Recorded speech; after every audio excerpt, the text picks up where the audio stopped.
आप भगवान शंकर की जो पूजा की थाली लेकर गए हैं, उस पूजा की थाली में सुबह के समय पर आप भगवान को लगाने के लिए दिया लेकर जाओ, मना नहीं है। सुबह के समय पर आप भगवान शंकर को दूध चढ़ाओ, जल चढ़ाओ, अभिषेक करो, पूजन करो, अर्चना करो, मना नहीं है। सुबह के समय तुम महादेव की दिए से आरती उतार दो, मना नहीं है। पर शाम के समय पर जो 6 दिए हैं, 6 दिए के बाद में 7वें नंबर की कोई बाती आरती की थाली में नहीं जाए।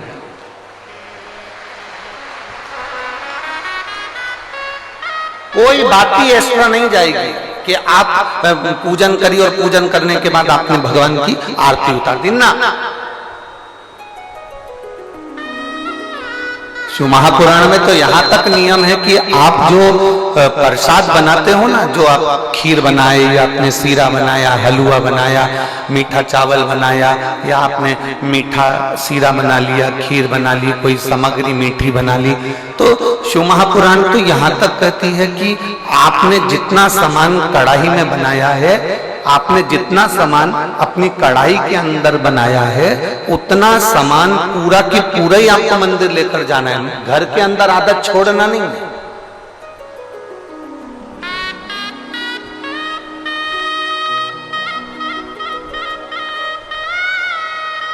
दो चीजें हैं जो चलित में किसी को दी नहीं जाता। दो चीज। आरती शिव महापुराण की कथा आप लोग सुन रहे हैं, बड़े ध्यान लगाकर सुनना। दो चीजें हैं जो चलित में किसी को दी नहीं जाती। एक अपने घर का तवा, तवा जानते हो, जिस पर रोटी बनाते हो। कोरा तवा है, उस पर आपने कभी रोटी नहीं बनाई है तो आप किसी को दे सकते हो, मना नहीं। और यदि जिस तवे पर घर के अंदर रोटी बन चुकी है, जिस तवे पर रोटी उतर चुकी है, उस घर के तवे को किसी को नहीं दिया जाता।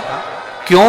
क्योंकि घर में जो बच्चे हैं वो बीमार की बीमार बने ही रहते हैं, वो कभी स्वस्थ नहीं हो सकते, कभी नहीं हो सकते।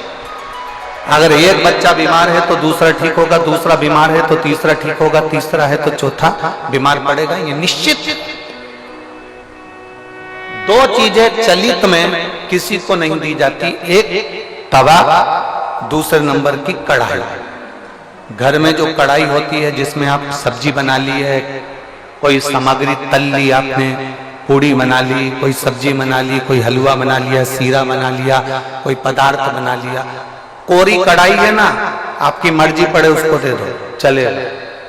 कोरी कढ़ाई है ना, आप किसी को भी दे सकते हो। पर जिस कढ़ाई में आपने भोजन का निर्माण कर लिया है, जिस कढ़ाई में आपने कभी भी एक बार भी अगर कुछ बना लिया है, तो वो किसी को गिफ्ट में या किसी को दान में या किसी को दी नहीं जाती। नहीं तो उस घर के अंदर 1 रुपया कमाओ, 1.25 रुपये खर्च वाला काम चलता है। घर में कभी पैसा टिक ही नहीं सकता, जिंदगी भर कितना भी प्रयास।